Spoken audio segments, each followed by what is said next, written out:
Okay then everybody, welcome back to the Leicester Lives podcast. We've got episode 23 in association with Igloo Staffing Solutions. Many thanks to our sponsor. Now, in front of me today, really interesting one, really powerful podcast today. We've got Chop here and we're going to be talking about Leicester City, or should we say possibly the darker side of Leicester City. How you doing, mate? All good, thank you. Thanks for your time. Tell me about how you came to be working for Leicester City in the first place. Well, one of the lads that I used to work the doors with in town, Rav, he worked as a security guard there. And he rang me up one day and went, we've got a bit of an issue at the stadium. Is there any chance you can nip and help us out? So I was working at the Royal Infirmary at the time, nipped over in my dinner and helped them isolate a leak. Consequently, a few hours later after I'd done it, the head of operations, Kevin Barclay, rang me up and says, do you fancy a job? Mm. Simple as that, really. One good deed rewarded me another way. And pretty much, working there within a few weeks or pretty much straight away? Pretty much within a month, yeah. Just did a month's notice to drop the other lads a bit of the heads up that I hadn't left them in the lurch sort of thing, and then they were just pleased that I'd got in there.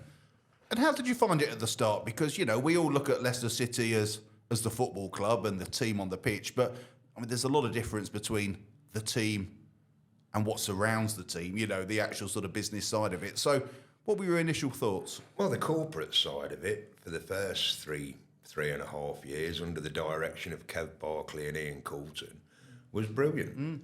Met a lot of nice people, interacted with the club on a social level at barbecues, players meet and greets, took all the kids along. So, yeah, all good. When did things start to change? We had a new directive from a new management team that arrived, and for some strange reason, our line manager took umbrage against me and another guy sort of immediately. And when you say took umbrage, in what sort of form are we talking, Chop? Well, how can I put it blatantly? He was an out-and-out racist. Right. I can't put it any plainer than that, Jim. So when you say he was a racist, give me an example.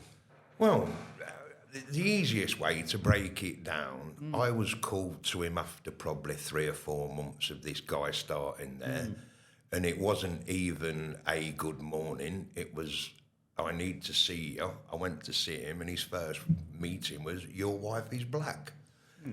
And then consequently, after that day, on a weekly meeting basis, I had to sit and hear this person called a colleague, a descriptive colour on his appearance, as we had 2 guys, both named Matthew, and he was addressed as Black Matt at every meeting.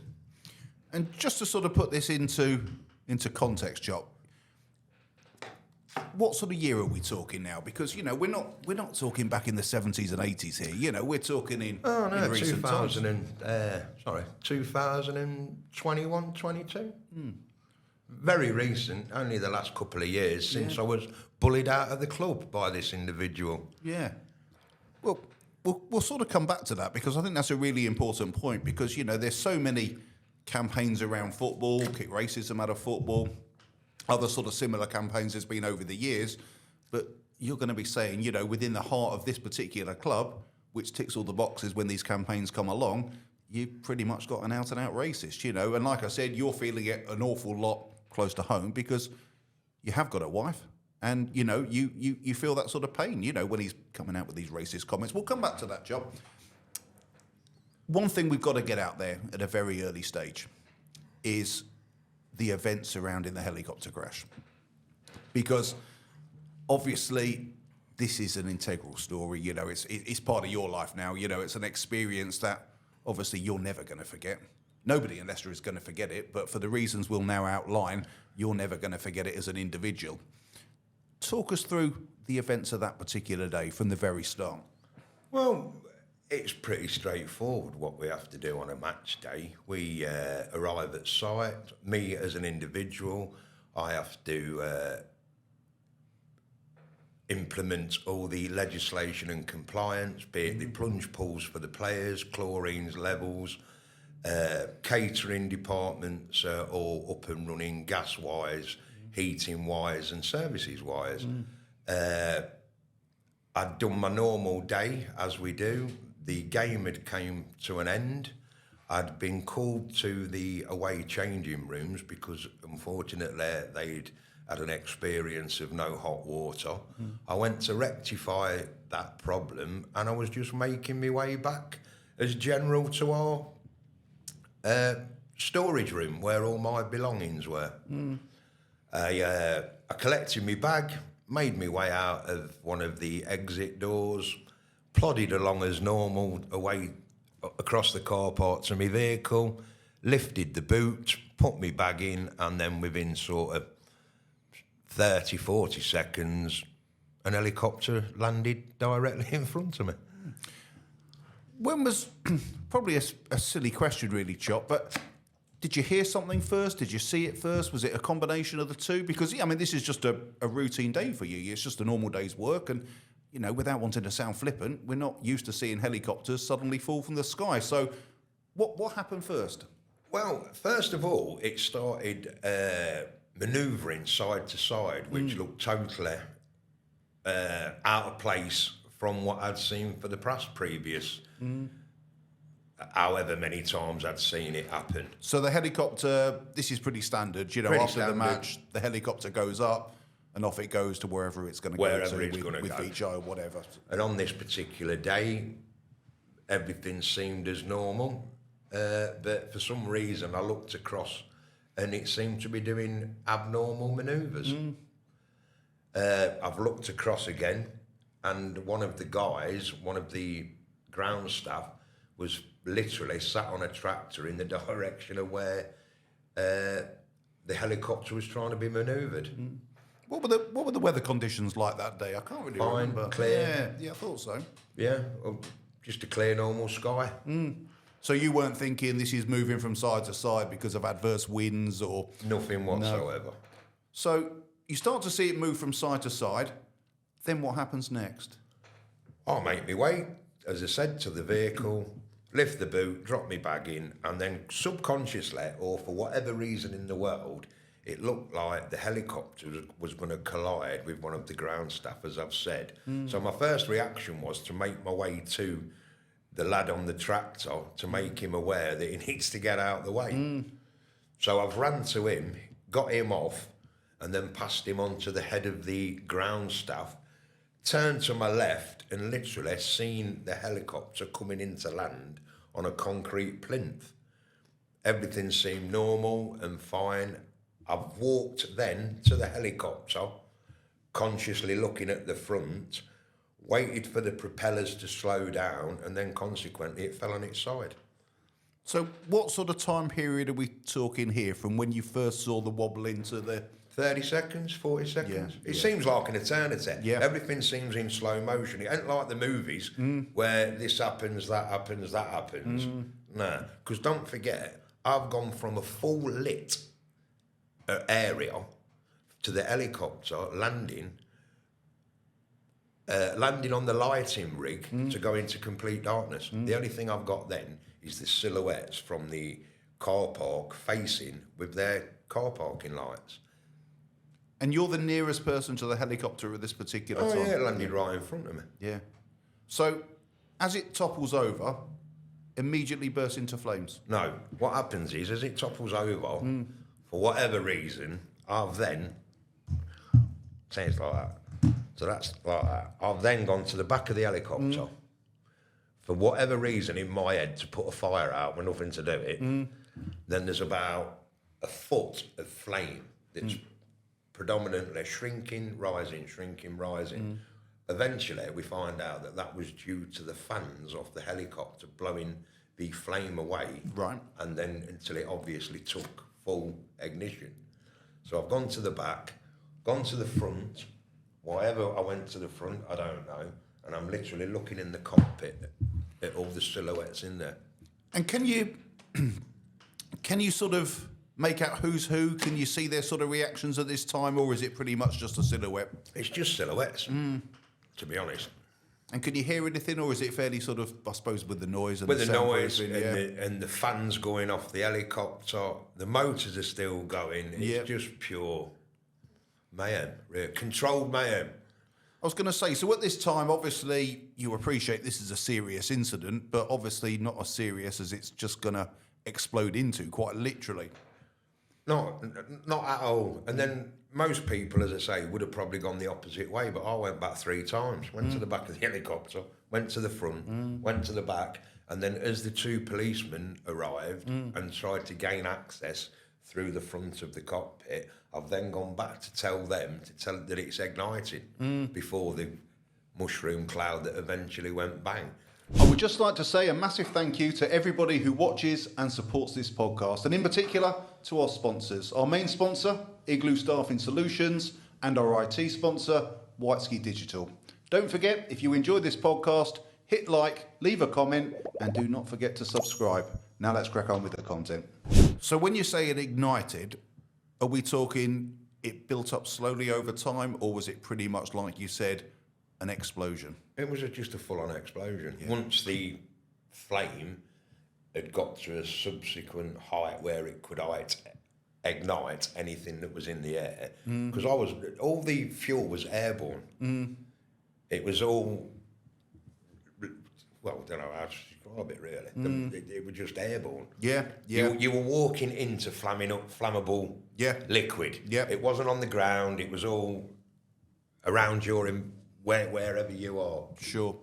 And again, time period between when it's toppled over to when it's exploded? Minutes. Literally minutes. Yeah. And who's in the immediate vicinity? Because this is important. Who's in the immediate vicinity? You got yourself, obviously. I've got myself, the 2 policemen, and then I was made aware at the investigation, which is how noisy the experience was. There was another guy, a cameraman from one of the respective television companies on the opposite side to me, and I couldn't even hear him, and he couldn't hear me, which was quite weird, and we'd never even knew that we were both there until the day of the investigation. Sure. So we've got the explosion. What sort of proximity are you away from that explosion? I mean, pretty much 20 in feet. the thick of it, yeah. With no exaggeration, hence the panic to get me away from the area to establish if I was covered in enough aviation fuel to ignite. Yeah. And I mean, obviously, there's this ferocious heat which has come over you. You got the explosion, you got the noise. I know it's rather a daft question, really, Chop, to say what's going through your mind at that particular moment. But can you put it into words? Well, you're in autopilot, really. I mean, once the initial explosions took place and you literally stood under a black mushroom cloud thinking, I'll best not be here. I've then made my way across the area back to the steps which take you above to the next level to the open area car park. One of the security team came over. He came and stood adjacent to me, and then we made our way because we had a radio call to the main car park. So, just to clarify, there's yourself, there's the 2 police officers, there's the cameraman, and then Kasper Schmeichel. The member of the security team and myself made our way across the car park. Kasper Schmeichel was consequently on his knees in a very distressed and emotional state at that time, but I hadn't seen him prior to that anywhere near the helicopter stood next to myself or the police. So when you say he was some distance away, he's a considerable distance away from the helicopter. Correct. And where would he have been coming from? The main entrance to the KP Stadium? He'd have been coming from the home changing rooms. Right.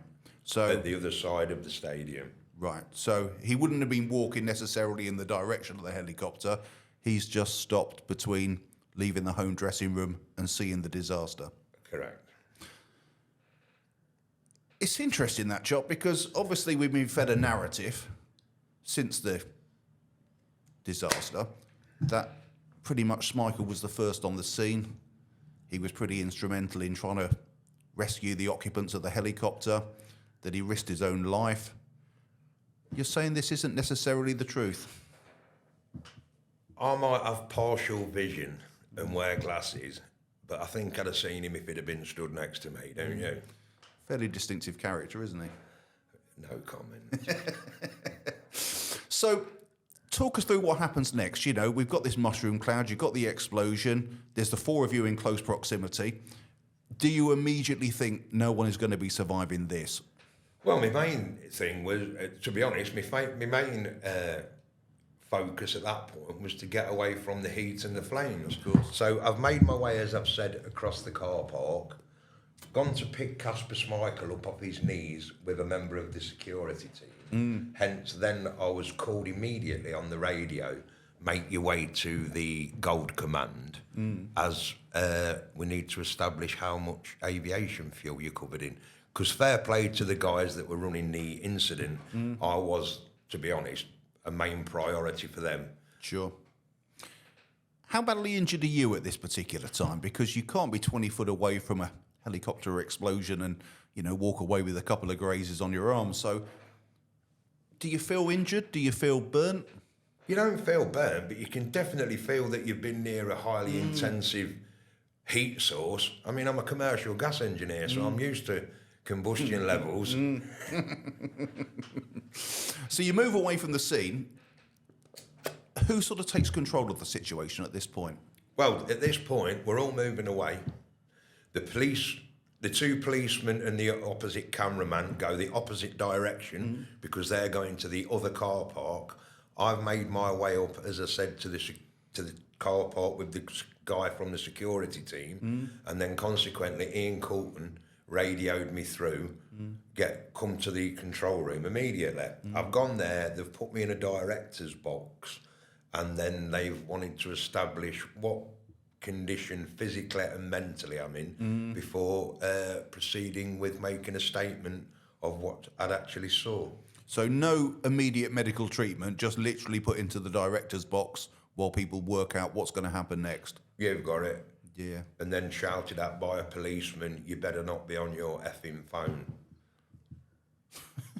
No comment. Quite bizarre, really, isn't it? You know, quite bizarre. Any paramedics attend to you in the director's box? Anybody come along and sort of check on your welfare? Ian Coulton, like, as I mentioned previously, Ian Coulton was the main guy involved in the Kegworth air crash. So he knew procedure, basically general guidance. So his main concern, he did ring me and said, once you'd made your statement, please inform me immediately and we'll get you transferred and your garments disposed of correctly. You may not know the answer to this question, but was there any actual contingency plans in the event of a helicopter crash? Because, you know, most businesses these days need continuity plans in case of a disaster. You know, I mean, I only run relatively small businesses and we have to sort of go through these box ticking exercises, you know, no light, no heat, floods and all the rest of it. So it seems rather bizarre that you've got this Premiership football club where a helicopter takes off and lands every home game. Helicopters are notoriously unpredictable at times, and yet there doesn't actually seem to be any formal procedure for dealing with it when it actually happens. That would be through to the events team and the control security team. To be fair, that would probably be down to them. Yeah. So you're in the director's box. What happens next? You know, you're there not using your phone under instruction. Do you stay there for long, or do they wish you off, or what do they do? Yeah, as I've told you previously, I made my statement with the air crash investigation team. Everything's documented. Then then Ian Coulton's then made contact for the third occasion and arranged for me to make myself available to make my way to Freeman's Common police station to hand in all me flammable clothing. Right. So how do you get to Freeman's Common? I was taken in a van from the King Power in the estate's vehicle. I was going to say, a little bit bizarre in itself, isn't it? You're covered potentially in aviation fuel and they're sticking you in another vehicle, you know, to take you to... Yeah, I drove it myself. I went on my own. Ian Coulton got me the key and I drove there. Yeah. Strange. Very strange, you know, and very different from how I think most people have perceived the incident to be, you know. Obviously, it was a disaster, but like I said, the narrative and the story seem to be changing quite a lot here. You get to Freeman's Common. You have your interview then, do you? What do they do with the clothes? All I had to do at Freeman's Common, a lady came out. I informed that I think somebody had rang through, to be fair. She presented me with a paper suit and a disposable plastic bag. I literally went in the toilet, got stripped off, bagged everything up. The lady came out and taped it and I handed it in. Then I've gone back to the King Power, showered and got a spare change of clothes. And then went back to report to Ian Coulton. And what sort of time did you get back to the KP? Literally 45 minutes. Yeah, so it's not a long time period. No, straight there, straight back. Yeah. When you get back to the KP, presumably the whole site is locked off at this particular time. It's mayhem. There's flashing lights, everything. And again, Ian Coulton made contact. I went and met him in another director's box. He asked me how I felt with him myself, mentally and physically.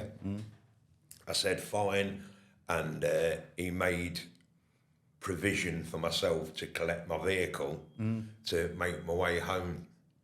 So you were just sort of sent on your way, basically? Just sent on your way and see you tomorrow. And at this particular time, I mean, obviously you've seen the helicopter explode, but any word on fatalities at this particular time? Has it been confirmed that there's... Nothing. No. You were just in a bubble, to be honest.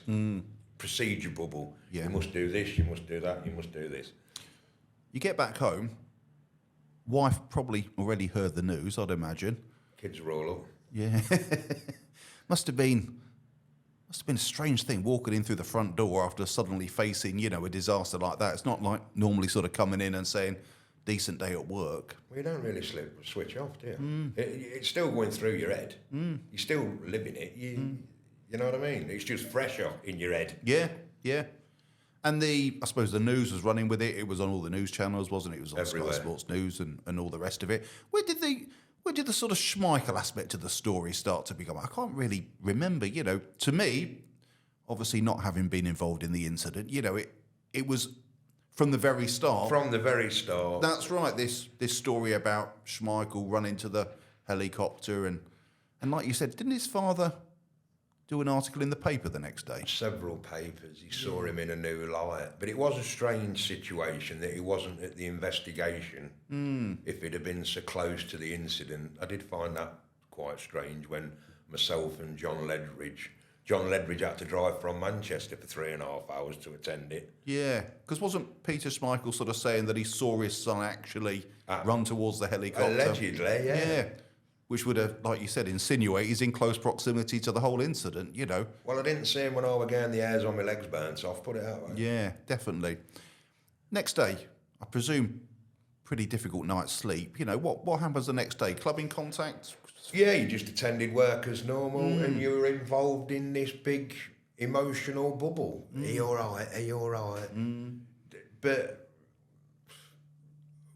not a great deal, to be fair. And safe to say you are the member of staff who's most affected by it because, like I said, you've got the 2 police officers, but that's for the police to sort of deal with them. You've got the cameraman, but obviously he works for the television company, so their duty of care is towards him. You're the main person who's been affected by it, or should we say physically affected by it, because you're the closest there.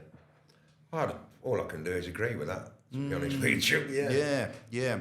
Any other staff members relatively near? We've got the people who were in direct vicinity. Many other, because it's, like I said, it's not necessarily an area where you're going to get a lot of people passing by, is it? It's... Not really. Like I say, there was myself, John Ledridge, who was, his main concern was making sure the grounds team were away from the area.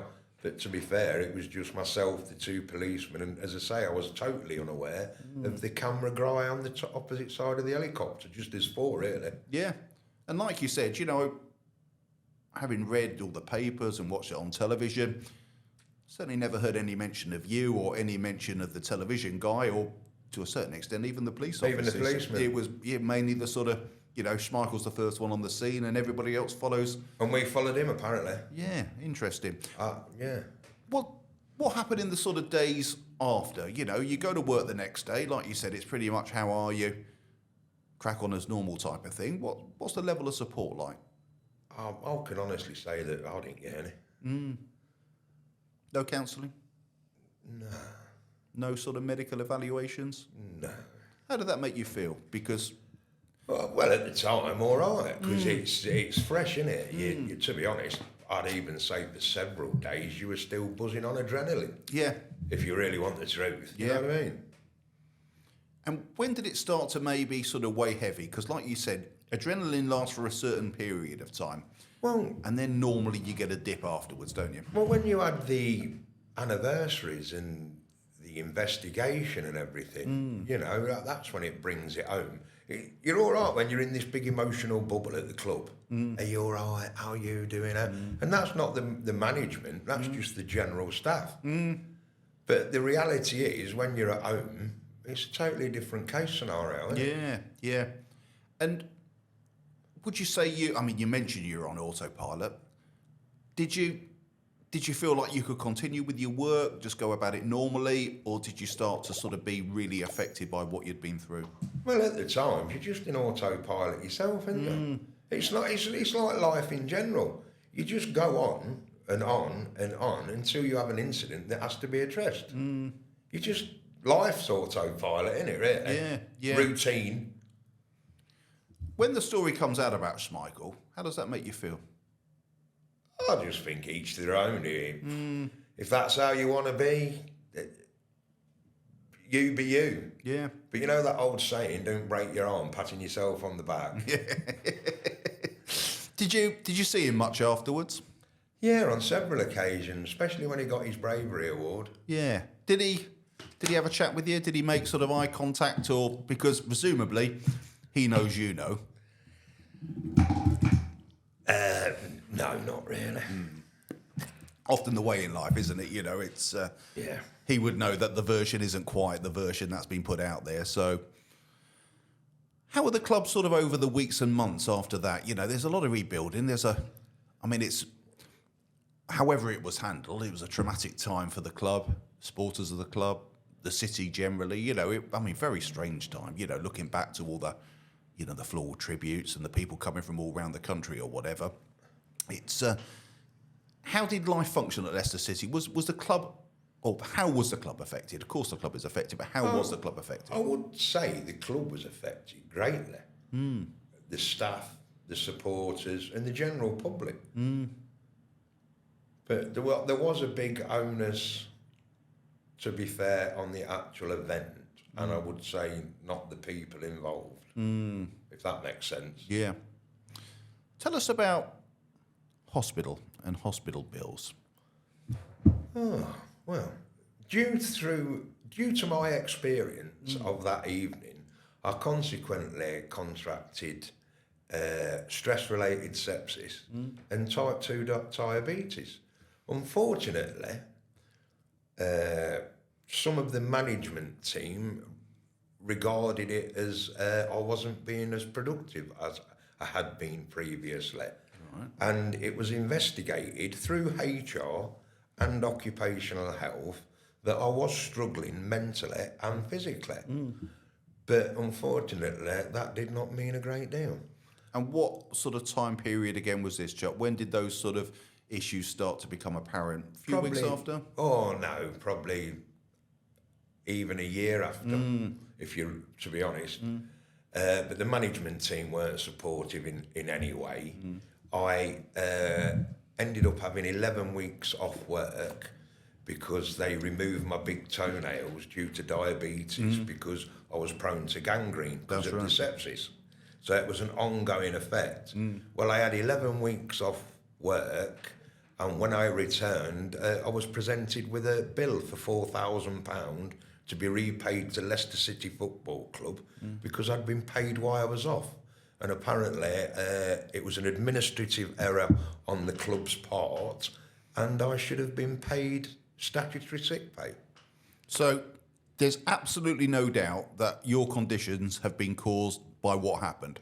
Correct. And medically proven. And yet you end up with a £4,000 bill. Correct. And being bullied on a daily basis. Yeah. When you say bully, just elaborate on that.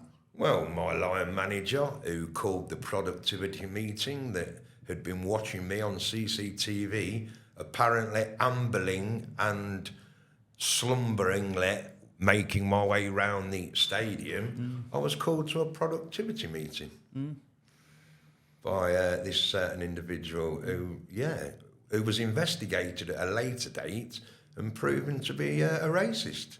So same guy as before, same one you mentioned earlier, or is this someone different? Same one. Yeah. The one that told me that my wife was black. That one, yeah. And is that person still at the club? Oh yeah, he's still there with a great big smug on his face, smug look on his face.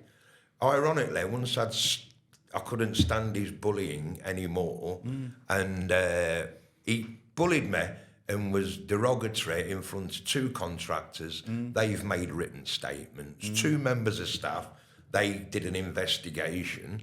I was sent to see him after a meeting with HR on my own, and he told me to get another fucking job. So I did, consequently, 3 weeks later, and he had me removed from site by security. Just going back to this £4,000 bill.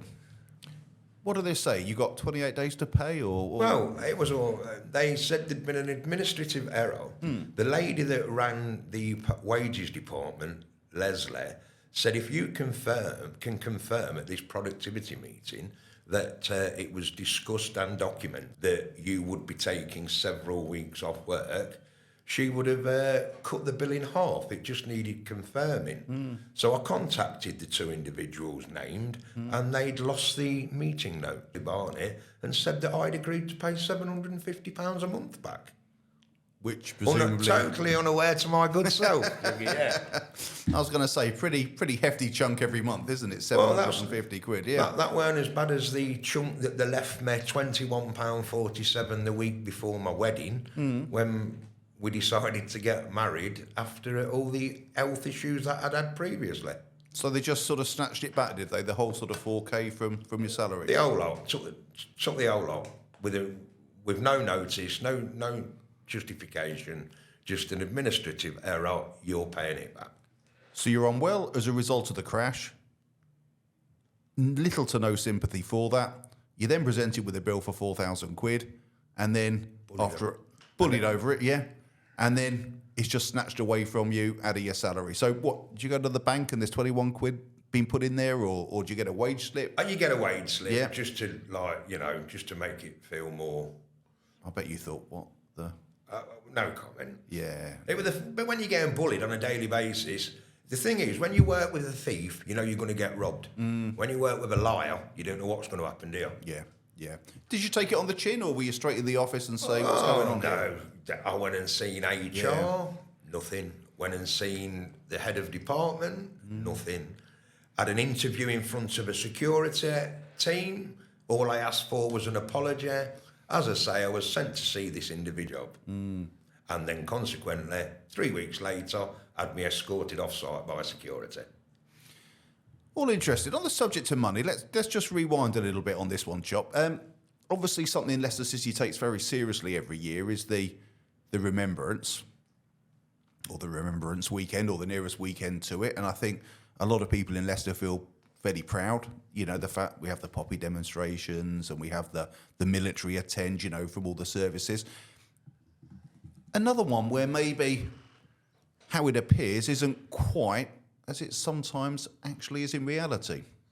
Well, I'd been there for a few years, and on this particular incident, or this particular remembrance march, I happened to meet 4 guys from Catterick Barracks.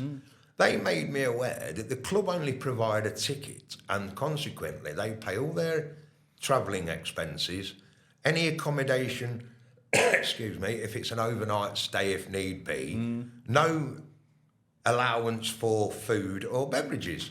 So I took it upon myself after meeting these people to go and supply them with everything and pay for it out of my own pocket, which consequently led to me being invited to tank drive at Catterick Barracks, and I was sent a bottle of regimental port. Very nice, yeah. And I arranged with the head groundsman at the time, Simon Gibson, to get the lads on the pitch and have a selection of photos done.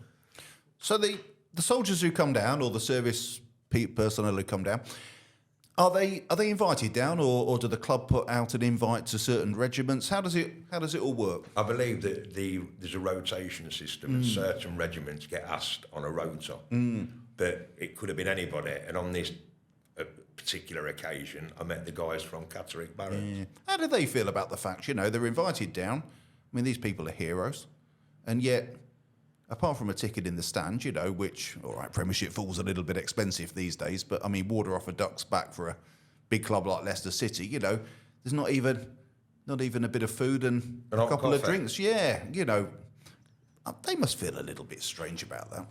I think they're just happy to be involved with the event, if you really want the truth. It's not about a personal thing, is it? Yeah. It's about being included in a whole event, not just about yourself. Yeah. Certainly think the supporters would like to think they were being better treated, wouldn't you think? Yeah, most definitely. Yeah. I mean, if I was down at the KP watching it, I certainly would think they'd have as you said, a hot coffee at least waiting for them when they come back off the pitch or whatever. Well, if I were £100,000 a week, I think I could provide 20 pasties and 20 hot bob reels. Yeah, absolutely. You dipped into your own pocket to sort the guys out. Obviously, they're tremendously sort of grateful for that. What did the club think about that? Did they? I got an email and a selection of photos sent from the regimental sergeant from Catterick Barracks, Ryan Smith. And, I was called to another meeting, ironically, and I was told that I'd followed the club's directives subconsciously, which I thought was very nice of them.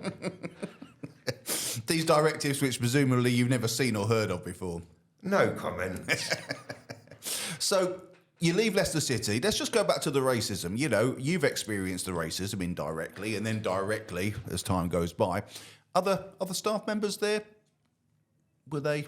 Well, what happened was, why I was on sick leave due to 11 weeks off, basically bully another individual, Matthew Messam, who's a very good friend of mine. I attended his wedding, he attended my wedding, funny enough. But he was addressed as Black Matt at every departmental meeting and every interaction on site when carried out, and he was found to be guilty.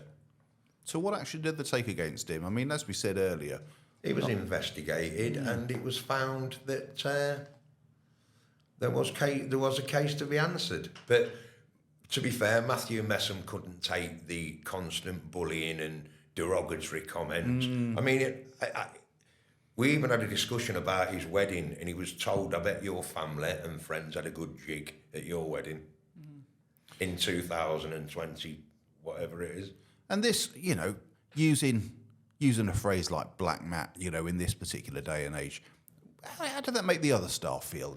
Because you can feel very uncomfortable by association, can't you? Would you say there was a bit of a culture of fear around the place? Definitely. Yeah. It's a self-preservation thing, isn't it? I mean, consequently, I supported him, took out a private claim through all the appropriate channels, and in the end, like I say, a bully, sometimes, unfortunately, the bully wins, doesn't it? Yeah.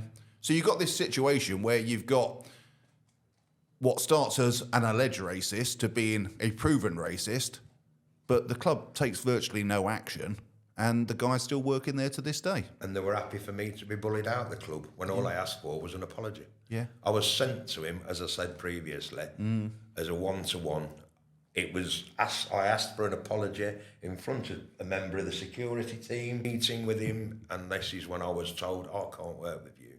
I suggest you get another fucking job. And that was before any of my triggers were discussed, mentally or physically. Yeah. But the main trigger that took me months to get over was being removed from the King Power by the security staff. Yeah. Who must have felt pretty embarrassed, I'd imagine. Oh, themselves. mate, they couldn't apologise enough. Yeah, yeah. In fact, one of them gave me a big hug and went, this is out of order. Yeah, yeah. But unfortunately, mentally, physically, I just wanted it over. The guy who's investigated for the racism, who conducted that investigation? A guy from sales called Arj, and he refused to ever do one again and reported it to Susan Whelan. That's what I was going to wonder. Susan Whelan's the chief executive officer, so I would have thought senior management, investigation, the buck stops with her, really. I would have thought so, but even to this day, I still have contact with several members of staff, and there are ongoing racial investigations now, as we speak. Yeah. All involving the same person and all similar allegations to those that have gone previously. No comment. Sure. What's your view on Leicester City now? And again, I'm not talking about the team on the pitch, you know, who the supporters go week in, week out to see. I'm talking about the club, you know, the club as owned by Top and the family. Well, What do you get feel it about into it? concept when I had to use annual leave to represent the club because I no longer work there and pay my parking at the investigation. So I'm still supporting the club physically, mentally and financially. Yeah. See, the reason that I'm doing this today is because I've had loads of comments, positive and negative, asking why did you make a comment on national television that you said the impacts as you have suffered on the impact physically, mentally and financially. I've had loads of people ask me, what do you mean by financial? And then obviously now I'm getting the situation to explain the £4,000 that I had to pay back. Yeah, absolutely. What's your views on the senior management at Leicester City, the Susan Whelans of this world, you know, running the club effectively in your opinion? I know it's a subjective thing. I'm not here to... Well, I've not been there for a period of time where they've deteriorated to what they are now. But I must be honest, a lot of the senior management were fine, the Susan Whelans and the directorship. It's your middle management. But how far does the truth go? Sure. Are they told everything? You know, 2 racial investigations, 2 accusations, one from a guy that nearly got blown up physically and any mental impact that it had on him was totally disregarded. So when it came to the inquiry, how long since the accident did that first take place or the first hearings take place? I couldn't really know that. Yeah. Just wondered when you had to go along and, you know, and obviously give your point of view. Was it last year? No, about 3 weeks ago. About 3, oh. I can't remember the date. I've got the... Yeah. So we're talking I a thought good... you meant previously. No, Sorry, no, mate. just thinking about, you know, I'm just trying to get into my head the time frame between the actual accident and the investigation. 6 years. 6 years. So where's this held at? Is this held at the KP, is it? Or is it held... No, it's held independently at the Crown building in town, the old Willie Thorne building. Right. So do you get the invite then to go along to the Crown buildings? By an independent investigator for the air crash. And do they give you much warning, or was it a couple of months? Or Couple of months. Yeah. What's your thoughts when you get that through the post? Because I mean, you've tried to sort of rebuild your life since this, haven't you? You know, in the immediate time, and then obviously you've left Leicester City. So I suppose you're trying to put all this behind you as much as you possibly can. This must bring it flooding back all of a sudden. Well, I've had a nightmare since July. My dad passed away in July, buried him in August. I had 6 weeks, put my mum in a care home after being together 58 years. Yeah. She got broken heart syndrome. Yeah. My ex-mother-in-law went for a random chest x-ray a week before Christmas, gave her 48 hours to live, riddled with cancer. Yeah. And then I had to lead up to all this for 4 weeks before I had to attend. So I've had a great Christmas. Yeah, I was going to say, so, I mean, there's a lot going on anyway outside of all this, and then you've got this as well. So you go into town, you sit down there. I mean, you say you got the world's press there. I mean, there must have been a lot of media interest, surely. Yeah, loads. Yeah. Especially after I disclosed how close I were. Yeah. How does it feel when you sort of get asked to sort of speak to this? I mean, it's a jury, isn't it? Jury. How does it feel? Because, I mean, it's quite a daunting experience. Not a lot of people like public speaking in the first place, let alone something which is as traumatic as this. You just got to do it, ain't you? I don't know, if you're called up, you got to do it, basically. Yeah. I know you'll edit that bit, but I don't need to go and answer. Yeah, no, that's fine, Chop. Did Did they sort of throw any curveball questions at you at all, or was it pretty much just Same tell as us? yourself. Yeah. Start the day, what happened during the day, what were your proximity, what were your visual interpretation, what were your physical interpretation, getting the lad off the track to rare, and that was it. Leicester City in contact at any point, sort of around about this time? Nothing whatsoever. No. Not an how are you type of thing, not how are you getting on. Nothing. You know. Several people that work there, I must admit. Yeah. You know what I mean? Yeah. Who I would class as good people. Yeah. But that's all unofficial, nothing officially, you know. Well, I've just received a text now, and I off the ground Oaksy. Yeah. Good luck with everything. So members at the club do know what's going off. So, and like you said, just going back to what we said earlier, I suppose it's these people know what's going on, but it's very much a self-preservation. Well, the trouble is, it's orchestrated bullying and it's institutionalised racism. It's not nothing I'm probably going to change as a bald-headed white man covered in tattoos, am I? I'm not the I'm not the breast promoter of it, am I? What's it? Question I wanted to ask, John, was, you know, what are people like who work at football clubs? Because, you know, I've always got the impression that whenever I've been down to a football club, there's a lot of people who are wrapped up in their own self-importance, you know, and being a business person myself, I always say to people, nobody's any better or any worse than anybody else. You know, we're all equal. But you don't get that type of feeling when you're down. You know, you go into a ticket office and, you know, you think you're talking to Lord of the Manor half the time. You know, you have to be bowing and curtsying, you know, just to be sold a ticket. So how do you sort of find these people? I find them all right, because it's all about interpretation, isn't it? You know what I mean? Just be you. Don't be anything that they don't want you to be, and you'll always be all right. Yeah. I'm at a time in my life where I ain't got to impress anybody. Yeah. Apart from my wife and kids, as long as they're all good with me, who else have I got to impress? Yeah. And it's not a financial thing about me seeing you today. I just want people to know that irrespective of if you're black, blue, green or purple, there are people out there that are bullies. Yeah, 100%. And don't worry, whatever working environment you are in, the truth will come out in the end. That's my only thing. Well, I always think, you know, if you're going to, in this instance, we've been talking about racists, you know, you got legislation like the Equality Act, you've got all these campaigns within football, but at the end of the day, it doesn't matter what laws you've got, it doesn't matter what campaigns. If you've got a racist, you've got a racist. You know, it might change the way in which they display their racist behaviour. They might not be as blatant as possibly they might have felt confident to have been in the past, but you don't actually change people's thinking. Mindset. Absolutely. And when you follow every procedure that your employer implements, formal letter, report to your head of department, report to HR, report to Hockey Health. When you've done all that and you've got nothing back apart from negativity and attitude, should you really be doing this? This is Leicester City Football Club. It's all for the badge. What can you do for the badge? Well, I nearly got blown up for the badge. What more do you want? Yeah. I can't do any more.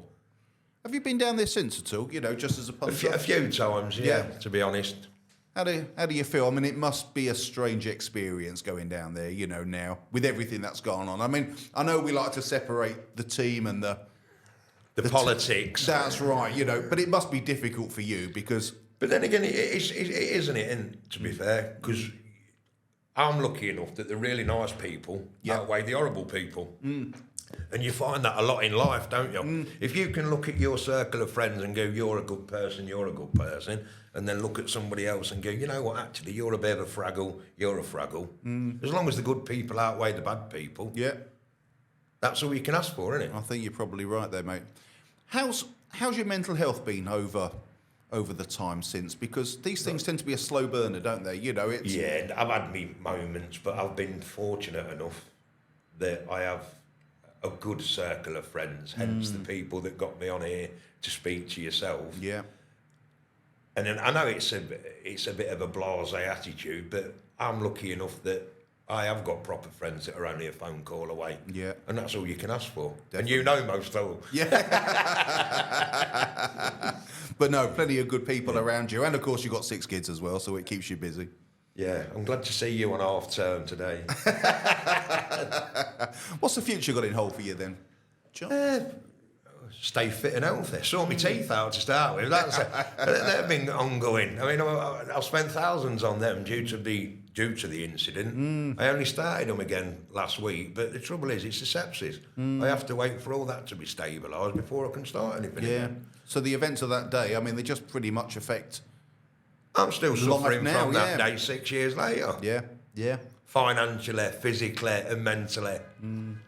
It's just when you get the triggers. I mean, the biggest trigger was being escorted from the King Power by security. It took me months to get over that. Yeah. When I hadn't done anything wrong. Yeah. All I'd actually done was told the truth and got bullied. Yeah. And it's a humiliating experience, isn't it? Even if the people doing it don't want to be doing it, it's still a humiliating experience. Yeah. And then how do you go home to your children after you've had previous conversations saying that you've nearly been blown up, you're on the telly, all their friends at school, what did your dad do, rare. Yeah. And then you've got to explain to them that one individual bullied me out of my job that I loved and another colleague.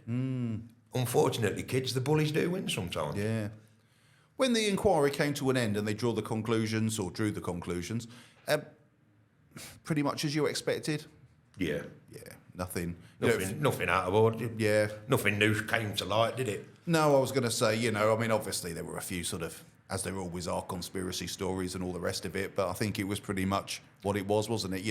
An accident. A mechanical malfunction. Yeah, and these helicopters are unpredictable. Saw it with Matthew Harding years ago, and I'm going to say. Absolutely. It's not the first, won't be the last. It won't be either. the last, will it? No. I think personally, even if I could afford one, I might swerve it a lot of the time, to be fair, I would now.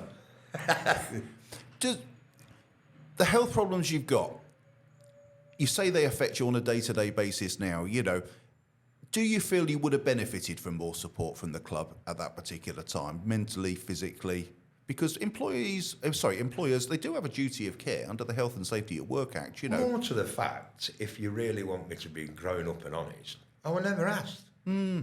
That's the point that hurts. You know what I mean? And then when you see other individuals getting ribbons put around the neck, not that I want any recognition. I don't want any recognition. It's already been recognised that I was there and I tried to save them. I'm not trying to glorify the incident in any way. Yeah. But when you're treated as an individual one certain way and somebody else is treated another way, there's no parity, is there? No, not at all. I suppose just going back to that ever so quickly, how did it make you feel when Schmeichel was given that award, knowing what you did know? No comment. Must have been a strange experience. Yeah, let's just say it's one of many from Leicester City Football Club, and I'm still experiencing things now. But hopefully, after you've been good enough to give me your time, something might come of it. I'm not after my money back. It's not why I'm doing this. No.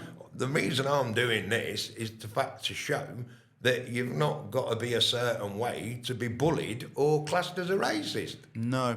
I mean, I think before I ask you the last question of the day, I think a lot of people do know there are things wrong with that club, politically within that club. We're not talking about the players on the pitch or whether a player should get a new contract. We're not talking about that side of things. We can argue about that all day, every day, We're talking, everybody knows there's a rotten culture in the club, but a lot of people don't know what that rotten culture is, I mean, we had the demonstrations last week. I know some people are for, some people are against, but there's definitely a feeling that things are not right down there. There's an undercurrent there. Yeah. Definitely. Yeah.